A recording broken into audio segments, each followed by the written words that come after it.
Welcome to the LUMR podcast, that is London Underground Music Review. We are now audible and visual. Thanks for tuning in.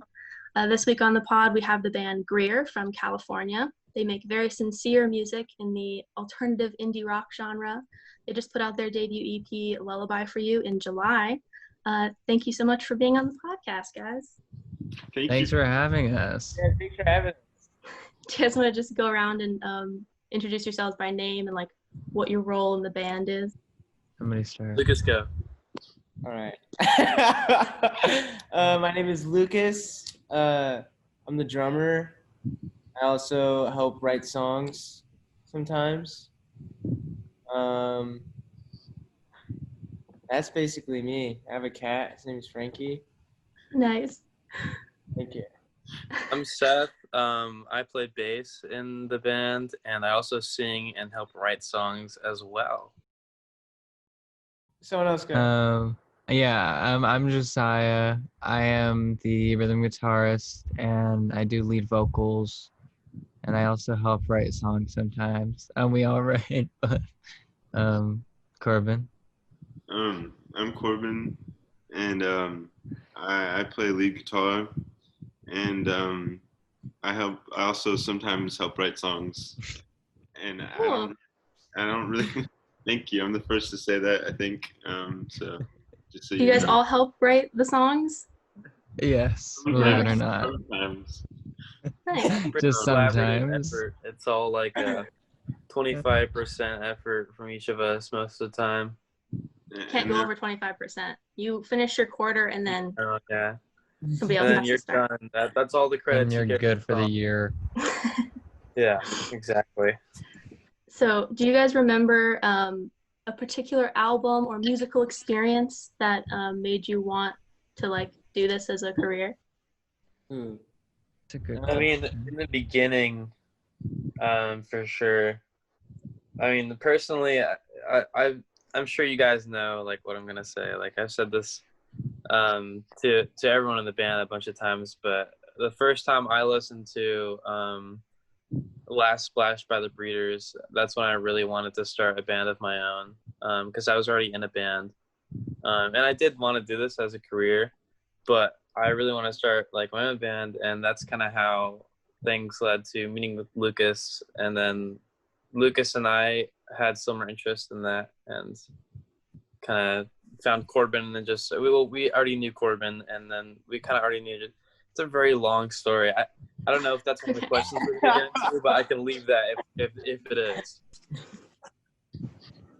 I think Rilo Kiley made me want to be in a band, like, because I'd grown up listening to them, and then like, I was weirdly like kind of into the idea of a band, like literally right before I had reignited with Seth, because me and Seth knew each other in middle school, and he was like, "Oh, like me and my friend are like starting a band, like you should come jam." And then, but I was listening to a lot of Rilo Kiley at the time, and I was like, being in a band would be interesting and cool, and I wanted to do it. So I guess Rilo Kiley. I don't know. Who else? Anyone else? Cool. I wouldn't say like it's like a specific album or anything for me. I would just say like it was like the area I was just in, like, and just actually, being surrounded by people making music a lot. Because my older brother was like friends with like a lot of musicians, so I'd like be able to like hang around them a lot. So like I really kind of just saw like, I don't know. I just thought the whole thing was just so cool. But yeah. I don't know if it's like what Lucas said. I don't know if it's specific music made me want to be in a band. I think it was more that like when I was in 8th grade, and this was the band that Seth and I were in together. To spoil a little bit of the backstory, a couple of kids in my school asked me to be in a band, and I just kind of said yes. And then I think I fell in love with the idea as it was happening. I wasn't really sure what being in a band was or really entailed, but then it kind of all fell into place, and it was really fun and exciting while it lasted.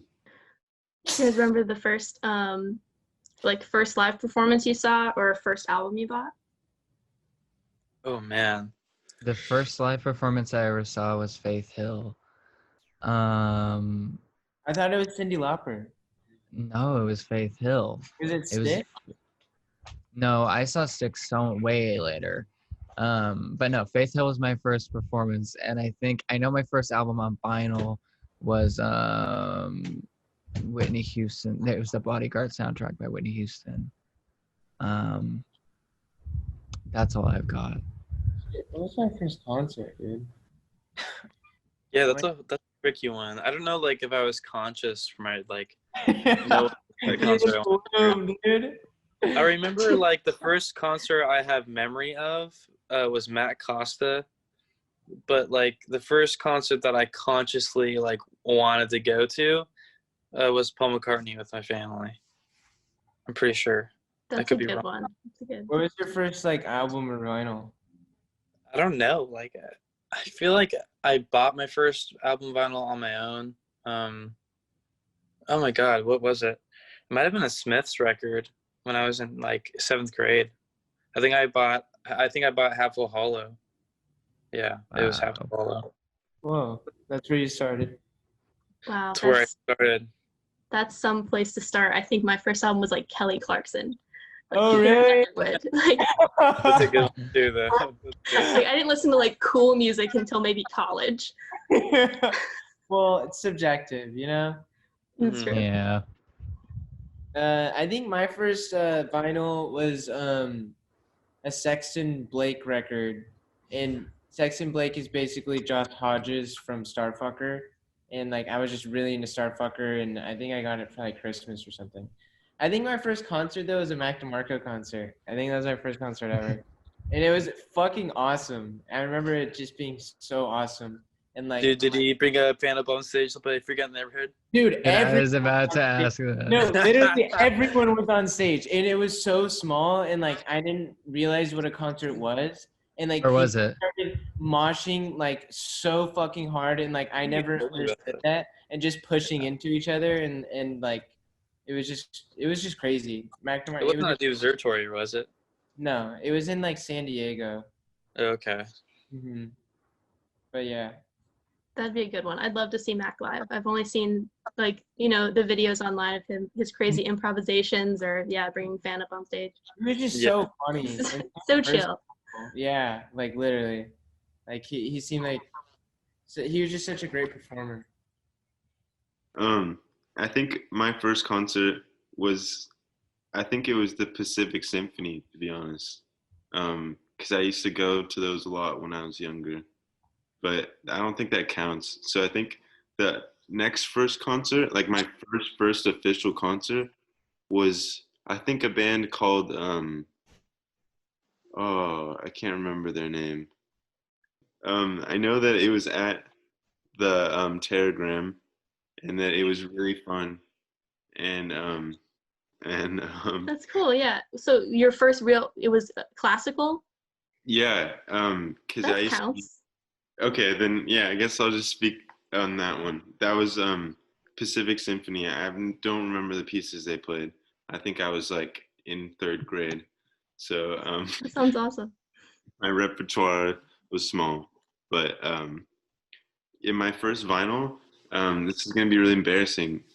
Back when I got into vinyl, I was in like a really weird metal phase. And so my first vinyl was Metallica. I think it was Kill 'Em All, which is very surprising for me now. But I do love that record. But I think I didn't understand the concept of vinyl. But I fully bought that album. But yeah. What have you guys been listening to lately? Any new discoveries they'd like to share? Me personally, I've been listening to this Starfucker Ambient album, and it's like this new thing that they released like pretty recently, and I love it so much. I think it's like I just zone out and I just like listen to it. Yeah. Lately, I've been listening to a lot of new discoveries I've made, especially this one band called Dear Nora. They're kind of, I don't know what you'd call them, but they have a very lo-fi sound, and they're all amazing songwriters. It's like they have this album called Three States, I think, or In Between Three States. I totally forget what it's called, but it's like a collection of a bunch of songs from like the 90s all the way up till like 2008. It could be like 50 songs. Like it's a lot on there, and they're all really, really good. Like they're all very solid songwriting with really lo-fi production. And I really suggest it if you're into like, all that like Velvet Underground based like sweet stuff. That's kind of underground indie like alternative scene. I've been listening to a lot of that kind of stuff, and also I revisited MGMT recently, so I've been getting into that a lot. Yeah. I've kind of just been listening to Angel Olsen's new album, which is just like really sad though. So you can't really listen to it like all the time. And just like a lot of stuff from my Discover Weekly. I don't know. I've been listening to a lot of 80s bands. I've listened to a lot of Joy Division, New Order, Gang of Four, all that kind of stuff. Nice. And also just and Ecstasy, a lot of Ecstasy. Yeah. Also just a lot of classical music still. Just yeah, that's basically been it. Are you into Suicide at all, Corbin? I've never heard of Suicide. I think you've told me about them. They're pretty like new wave, like kind of like they're just very post-punk. Like it's hard to describe more than that. You should check them out though. I think Will you send me stuff? Yeah. Also, recommendation for anyone listening. That's a great band as well. You guys have said before that some of your influences sound-wise were Wilco's Summer Teeth album and the Lemon Twigs early on. Have those changed at all over time? Anybody new you're trying to emulate in any way? Yes. They've pretty much changed like since the very beginning. It's hard to say now if we're trying to emulate anything because I don't really know if like we've all been collectively listening to one thing. Yeah. But for a period of time, like we were like all listening to, Wilco, and it was like Radiohead and Weezer, like those the big three, man. Weezer. But we've matured. Yeah, definitely. Like, I mean, what would you say like our influencers are now? I have no idea. I don't. Yeah. It's hard to say. It's I kind don't of even all of know our anymore. own things.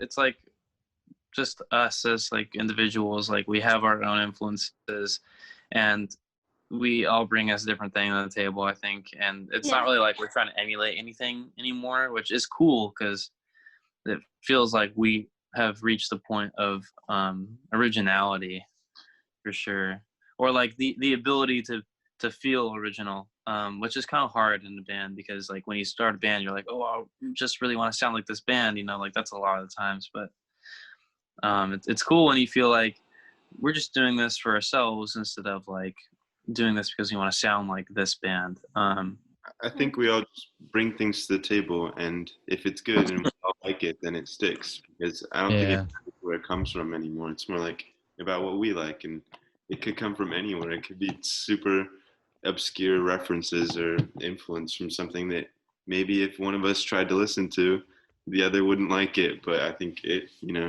yeah. Mm-hmm. What would you say your main hobbies, like outside of making music, are right now?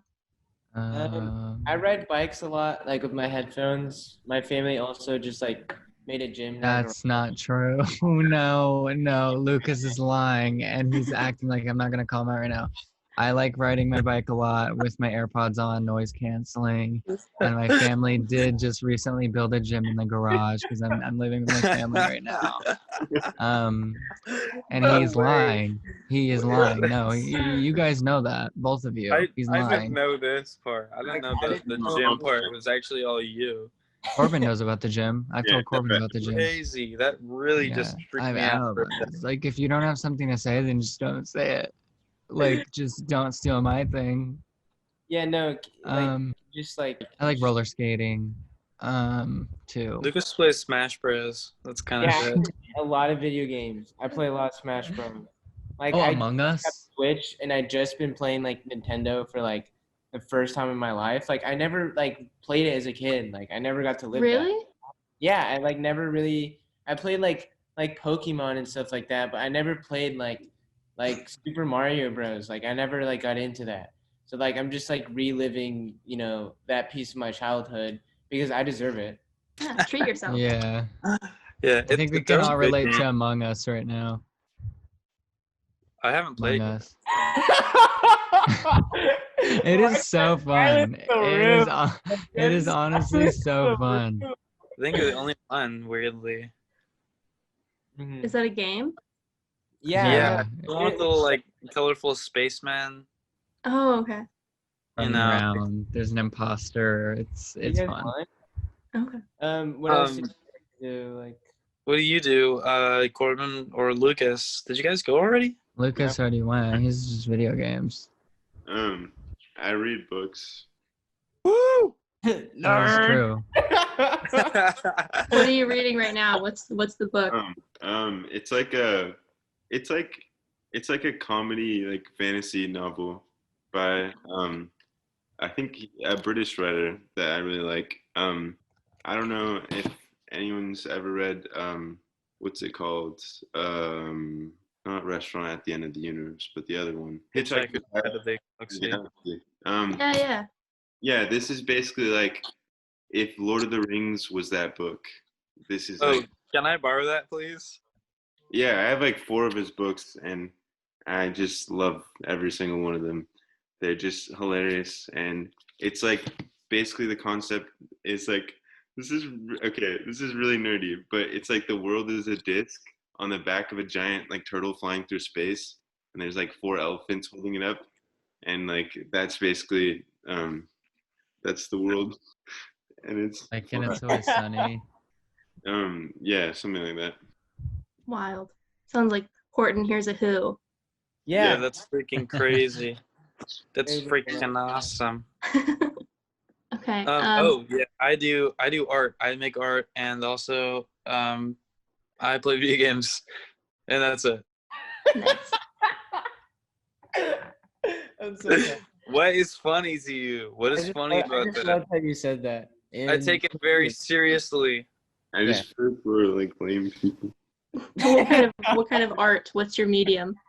Oh my! I just like draw. I use Sharpie and I use pencil and colored pencils, and that's it, pretty much. Nice. I'm moving to graphic design though. That's what I'm trying to pick up as a. Yeah, that's my medium. I do like Photoshop, collage stuff. Oh, cool! Oh, that's awesome. Yeah, I'm really new to that stuff, but it seems really really fun to pick up. So I'm pretty excited. I kind of want to try doing some collages and stuff like that too. Do any of you ever deal with like anxiety or stage fright when it comes to performing live? Every now and then, for me at least, comes and it goes. I think it'll never fully go away for anybody. Like there's always going to be like, even if you don't have it the majority of the time, there will be certain shows where it's like, oh, like maybe like we don't feel like our last practice was good, or like or like whatever it is. I feel like it never fully goes away. Yeah, that's me. I always get like panic attacks before shows. Like for some reason, it's always before. Especially like I have like this trigger of like feeling nauseous, and it always makes me feel incredibly like anxious. So I'll get panic attacks like right before shows, and it'll be absolute hell before I go on, and then I'll go on and it'll feel great. Except for like the first show we played, I was afraid I was gonna throw up on stage. Like I don't know if anyone else has had that fear, but it sucks. It's so scary. Jack, what's his face, did that? Oh, Jack Callums, yeah. He didn't like throw up anything. He just drank water really, really fast. Dude, he threw up on stage, finished his show, and then played with us and like the show. That was the best. Like that was the best show I've ever seen him do. Though Shock Therapy. Like that was the craziest show at the Observatory. Somebody threw up on Lady Gaga during her performance. On her shoes? That's awesome. No, like on her, like it was like a performance piece or something. Like I don't over her head. No, it was just like they were like on this thing and someone just like threw it. It's on YouTube if you want to look it up. It's very strange to watch. Love her, but strange to watch. Yeah. Yeah, everyone go watch that video right now. Sounds awesome. Yeah, watch that Live video and then come back to the Zoom. This is weird. Lady Gaga video. That's wild. Anybody else? Stage fright? Anxiety? Not really? I get stressed out before every show, but Yeah. you know, it's like a mix of like, kind of fiending that feeling and also like anticipating it, and like because it's like it's kind of like this rush of adrenaline, and it's kind of Yeah. like, oh, like you kind of have to just push through it, and like once you push through it's like the greatest feeling ever, but it's definitely like it's a balance, and you have to like really like center yourself, and not like feel one too much of the other, I feel like. But yeah, it's I get anxiety before every show. Yeah, I feel like for me, it's like a matter of perspective, like night by night. Like sometimes it's just a sensation that can lead either way. Like sometimes it feels like it's going to lead me to have, more of like a positive effect, and then I'm going to feel really focused and involved in the show. And then sometimes it feels like it has like the opposite. Like I get really shaky and I get really dissociated, and it like is I don't know, it's not as fun, but I think it just depends night by night, like what my perspective on it is and what I choose to do with all the energy and excitement. Like you're able to like channel it sometimes into Yeah. your performance. Yeah. That's Almost cool. like adrenaline sometimes. Yeah. I don't even remember how it feels anymore, though. It's been so long. Honestly, I cannot Yeah. remember. No, I'm just fiending. I'm fiending for the feeling of I miss it. being in the limelight. Being in the limelight, man. That's what I would think. Like if you go for a long enough time without performing, that like that first show back would be like make you anxious, and then you get into the rhythm of it again. Yeah, I feel like I'd probably maybe pee my be pants so on stage excited. next to play, man. I'd probably pee right there. The excitement might overcome the anxiety. I don't know. I miss Yeah, it. that's true. So excited, like, oh my gosh. Any hidden talents, useless or unusual skills you'd like to share? I can bend my leg really weird. I'm kind of flexible. I don't know. I can do Kermit the Frog voice, kind of. You can. Except my voice is really bad right now. I have a sore throat, so I don't know if I can do it right You now. don't have to Yeah, demonstrate. We he believe can't show you right now. But how am I gonna prove it? Like, there's no way to prove that I can actually do Kermit the Frog voice. I can roller skate really well. That's a lie. No, it's not. Everyone else attest to it right now, please. It's actually true. You can roller skate backwards. You're welcome. Are you happy? I can Thank knit. you. Oh yeah, You Corbin can can knit knit? really well. Knit? That's Yeah. cool. That's, It's not cool. My best Thanks, friend cool. can knit really well. I'm jealous of her because I can't. I want to be able to make my own stuff. it's so much is, like, patience, I feel like. Yeah. Oh, I also make really good sandwiches. I like really cool, full like sub sandwiches. I think that's true. Also, good breakfast for dinner. It's always good. Yeah, good breakfast for dinner. Oh, Corbin is good at cooking. Yeah, Very Corbin's good. really good at cooking. He Like, always makes good food. like he won't admit it, but it's full on gourmet. It's great. It's love. He made us Corbanzo burgers and they've And got baking too. He's good at baking. I like to bake. Those are all great. Corbanzo burgers. Garbanzo burgers. Do you guys have a favorite memory as a band so far? Or each of you I have think your we favorite, all like, probably have band different memory? ones. Kissing- Yeah. Kissing Lucas on the mouth. That's like. I'm gonna go first. My favorite one was when we were on tour, and we all decided to ignore Lucas. Because, because yes, I'm gonna tell the story. I think they're Um, gonna say the other one. We all decided to ignore Lucas on the bus, or the van, the Sprinter. And it was like 3 minutes. We were all like, okay, let's ignore Lucas. Like he was being loud or something. We were like, let's just ignore him, And I kid you not, it was like 3 minutes. It had been 3 minutes and he was losing his mind. By that time, he had already gone through all the stages of like, da-da-da-da-da. And then I'm like, I'm just going to be quiet then. Like that was his thing. And he like laid down. He was like trying to sleep or something. And then Seth went back there to like look for something, but also was like messing with him and was like, guys, I feel like I like feel something back here. Cause he was like in the back row. And then Lucas grabs his head He grabs Seth's head and screams at the top of his lungs. And mind you, it's like a small, like it's not a big It band, but right it's not into a my small ear, band. like point blank range. Yeah. Like, and our tour manager like turned back and was like, "What's going on?" And he was like, and then we were all like laughing, and like he was like, "Ha ha ha! See, I exist, I exist." And it was really weird, and it was like one of my favorite moments of tour, and just in general, it's a really good moment. You pushed him to his In 3 psychological limit. minutes. Dude, In it made 3 me feel minutes. crazy because like I was just like, come on, guys, like just listen to me, and like everyone was in on it, you know. Who's next? Corbin, do you have one? That was mine, but also I don't want to tell any more Lucas stories because I feel like that's not unfair. I feel like that's not fair. But I like all the moments where we just I don't know, just any moment where we just hang out or do something is a good memorable moment. So I don't think I want to pick out one that singles anyone out. Oh, that one Greer night. There's been many Greer nights that have been. But you know which one I'm talking about when we watch Beavis and Butthead. Yeah, that's what I was gonna say. You watched man. Seth, explain. Oh, just that was a really nice night. We watched the Beavis and Butthead movie.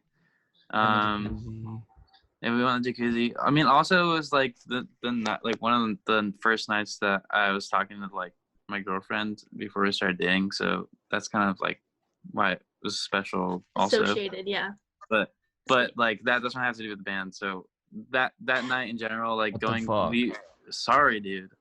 We were just laughing our asses off to Beavis and Butthead. Like it was like just such a nice, wholesome time. That's good.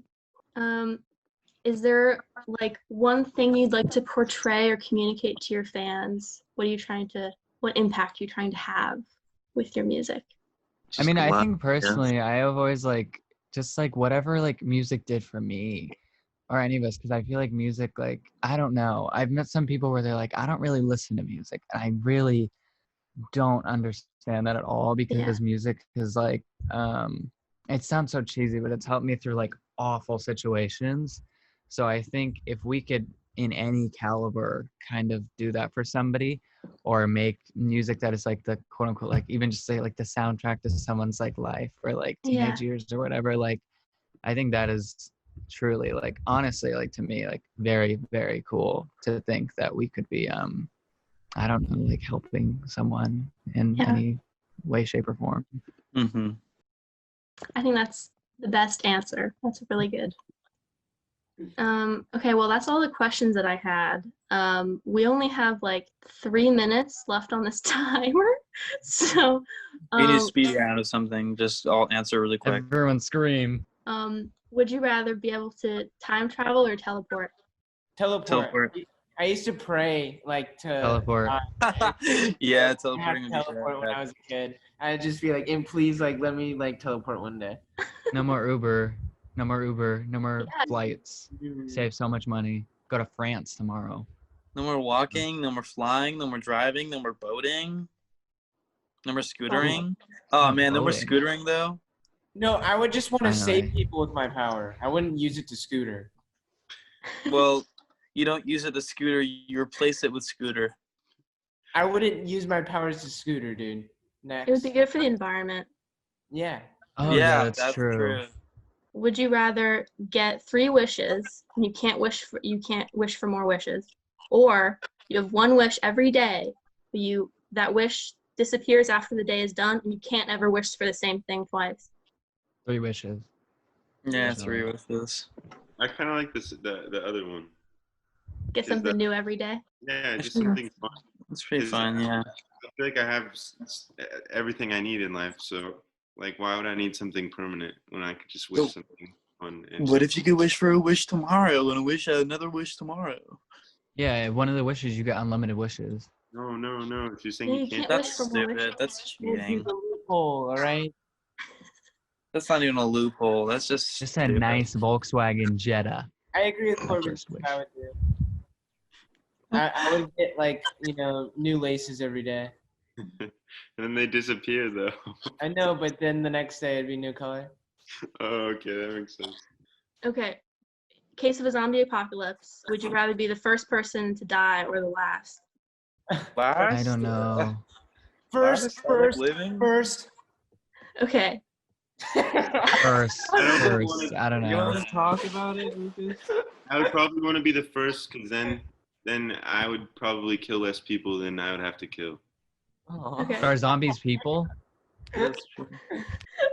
They're You don't have people. Zombies time, aren't Dad. humans. Is there anything else that you guys want to promote other than your EP, Lullaby for You?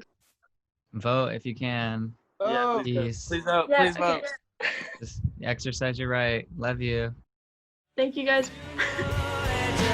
Giant